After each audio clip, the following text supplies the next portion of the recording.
Okay friends, it's time to get started on our job. One of the first things you want to do is safely raise and support the front of the vehicle so the wheel's off the ground. After that, we're going to go ahead and remove the center cover. Typically, if you were to look along the rim and the center cover, you're going to find a little cutout. Carefully get in between there without damaging the wheel and gently pry this off. We'll just give it a quick inspection. You can set that aside, and now we can move along to removing all 5 of our 19mm lug nuts and then the wheel.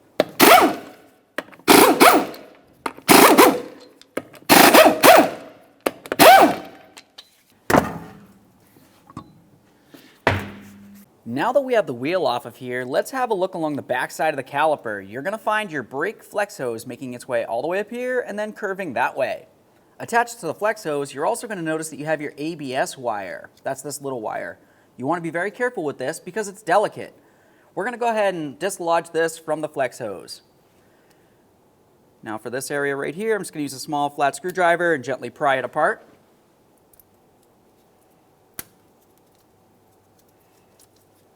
Now we'll push this down right here, make our way all the way across. Essentially, we're just going to disconnect the ABS wire from the flex hose so that when we set the caliper aside, we're going to put no pressure on the ABS wire.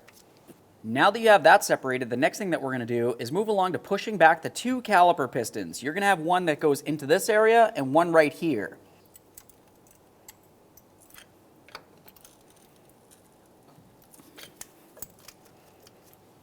We'll just use our 14mm to remove our 2 caliper slider bolts.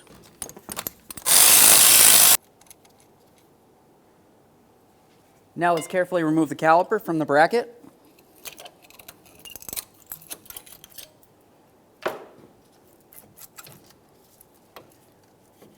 Once you remove it from the bracket, you want to give it a quick inspection, especially where those pistons go into the caliper. If you see any liquid there, it's more than likely brake fluid, in which case you'd have to replace the caliper.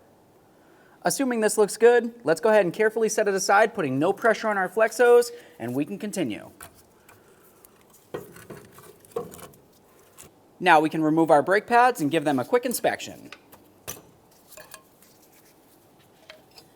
Now whenever you remove your brake pads, it's always a good idea to just give them a quick inspection. You want to make sure it doesn't look like they're worn or damaged in any way, and of course it doesn't look like they're worn at an angle.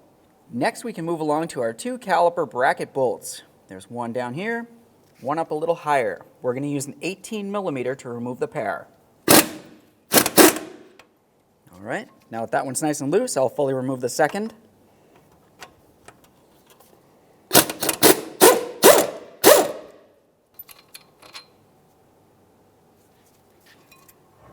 Remove your caliper bracket, set it aside. Now we can go ahead and remove our rotor. Let's move along the passenger side of the hood. You're going to find your coolant reservoir, and then if you were to follow it right behind that area, you can go ahead and find your ABS wire. That's this wire that comes right up from the wheel well. It makes its way over here to this connector. Looking at the connector, you're going to see that it has a little push tab right where that is. All you'd want to do is go ahead and press in on that and then just carefully pry this away. Once you have it disconnected, just take a quick peek inside. If you see any funny colors, obviously that's an issue. You'd want to deal with it. Let's go ahead and put that down towards the wheel well here, and then we can make our way underneath. Let's continue following that ABS wire. You're going to find that it has another connection point up next to the strut tower. I'm just going to use a trim tool, and I'll carefully get behind the mounting point for this and then just gently pry it away. Here we are. Now we can grab that ABS wire and we can pull it down into this position here. We'll just tie this up and we can continue. Now let's make our way right here to the axle nut. We're going to use a 30mm socket to remove it. Something that we need to mention is it's a good idea to have a new axle nut for the installation process.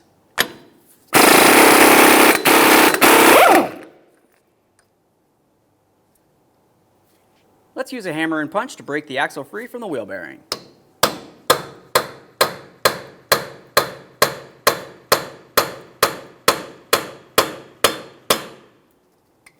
Okay, so now we can go ahead and move up to our upper ball joint nut. We're going to use an 18mm to remove this, but we're going to leave it on a couple threads. After that, we'll give this a couple loving bonks to break the ball joint free from the knuckle.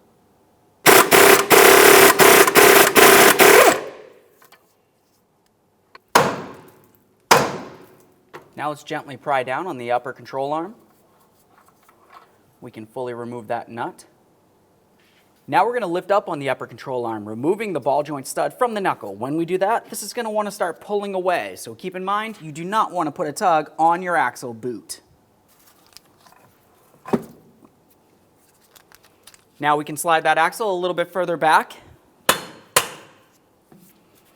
Let's move along to our outer tie rod end. Looking at this, you can tell ours is in pretty poor condition, but you should be able to see that there's a cotter pin in there. You're going to want to go ahead and remove that. After that, use a 21mm socket to remove the mounting nut. Let's give this a couple bonks with our hammer to break it free. Inspect your tie rod, set it aside. At this point, we're ready to start removing our three 15mm headed mounting bolts. You're going to find that they form a triangle. We have a lower one closest towards the front, one directly up top in the center, and then if you were to look along the rear, you'll be able to find a third. Let's go ahead and remove all three.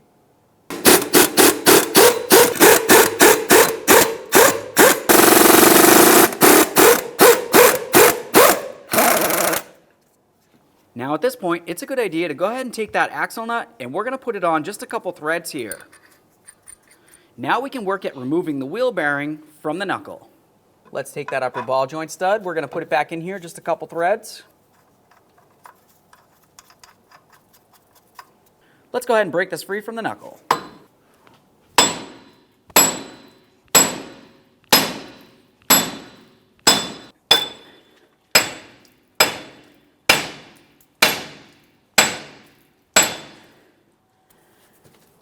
Once you feel as though you have it broken free, let's just go ahead and wiggle it a little bit. We should be able to pull it right off. Remove your axle nut.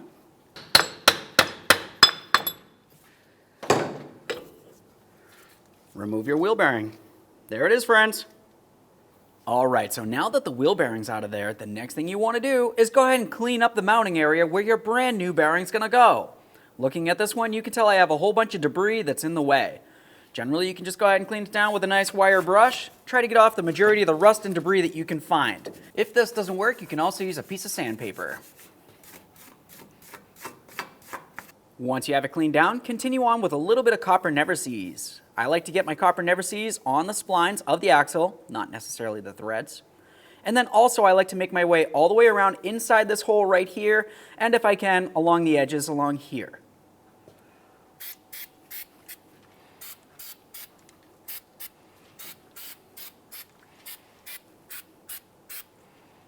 Now it's time to get ready to install our brand new bearing, and you're going to notice in the kit it came with 5 new bolts. You want to grab the 3 that have the smaller heads.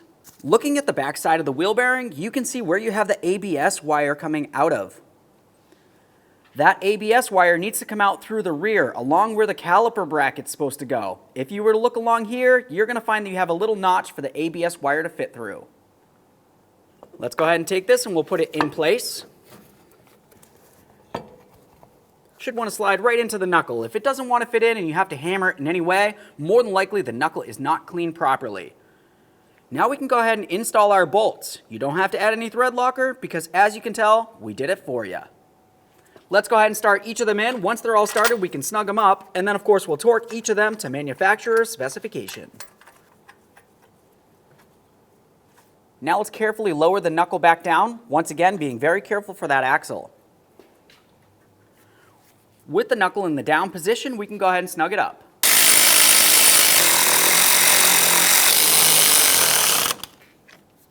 Once you have all 3 of your mounting bolts snugged, go ahead and torque each of them to 83 foot-pounds.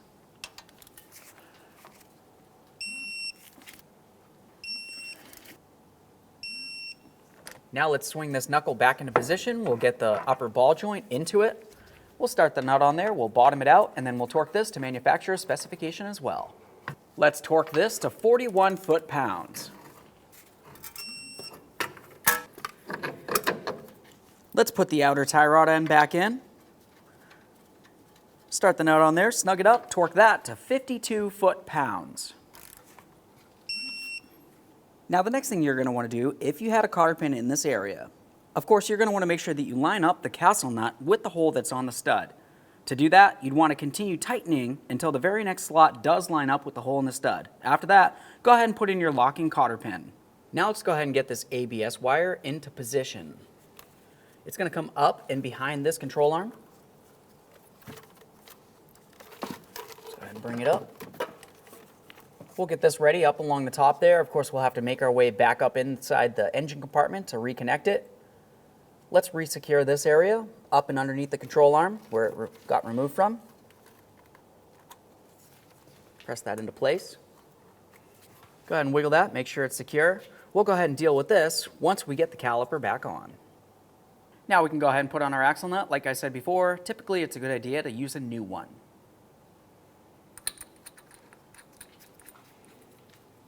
Now you just want to go ahead and make sure you bottom this out with a ratchet and never with an air tool because you don't want to go ahead and damage your bearing. Now there is a torque for this, but we're going to wait until we get everything back together. We'll get the wheel back on and then we can torque this at the same time as all of our lug nuts. Alright, now obviously if you're putting a brand new wheel bearing on there, you're at least going to want to make sure that you clean down the mating surface on the rotor. We're going to be replacing ours, but it is something that I need to mention to you. Let's apply some copper never sees.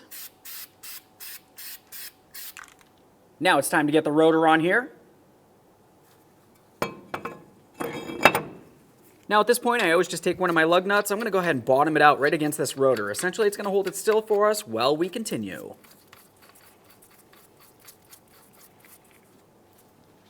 Let's get the bracket on the vehicle. Once it's in place, go ahead and take your mounting bolts. Goes right on there. Once you have both of these started, we're going to go ahead and snug them up. Once they're snug, you can go ahead and torque them to 90 foot-pounds.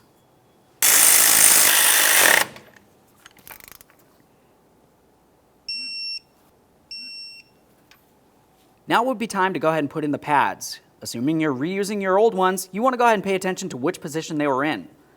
Generally, when you look at them, you can either see a couple of circles, which would mean it's the inboard pad, or you might even see 3 little nubs, which would essentially tell you that it's the outboard pad.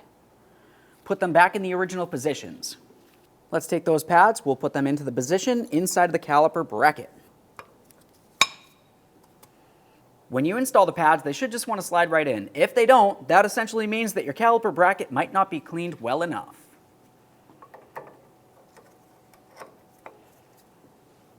Let's take that caliper and we're going to put it right on over the brake pads. Line up the slider pins so they can fit into position. Time to install the 2 caliper slider bolts. Typically it's a good idea to go ahead and use some red thread locker.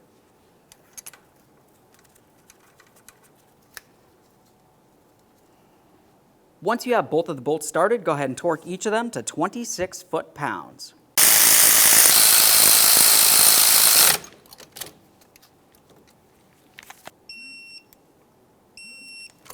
Alright, just double check to make sure everything's torqued down, and now we can move along to the ABS wire.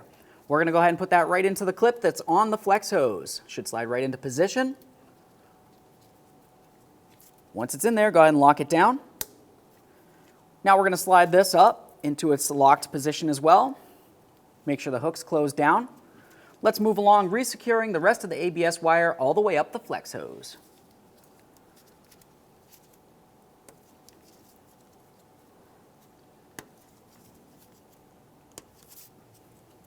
Double check it, make sure it's completely secured. Let's make our way back inside the engine compartment and plug in our ABS. You want to make sure you listen for a click, give it a tug to make sure it's completely secured. Now it's time to get the wheel up on here. Let's go ahead and start on all 5 of our 19mm lug nuts. After that, we can bottom them out, get the wheel back on the ground, and then we'll torque each of them to 100 foot-pounds.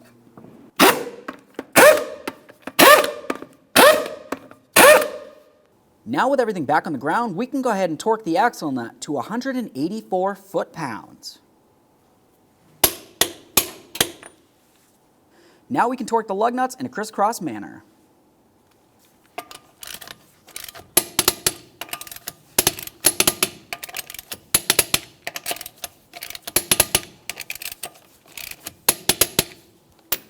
Torqued.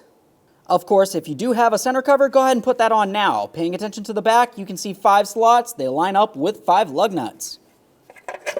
Line it up, bonk it in position. Okay friends, we got our wheel bearing installed. What's left to do now? Now of course you're going to want to go ahead and close the hood and take it for a road test.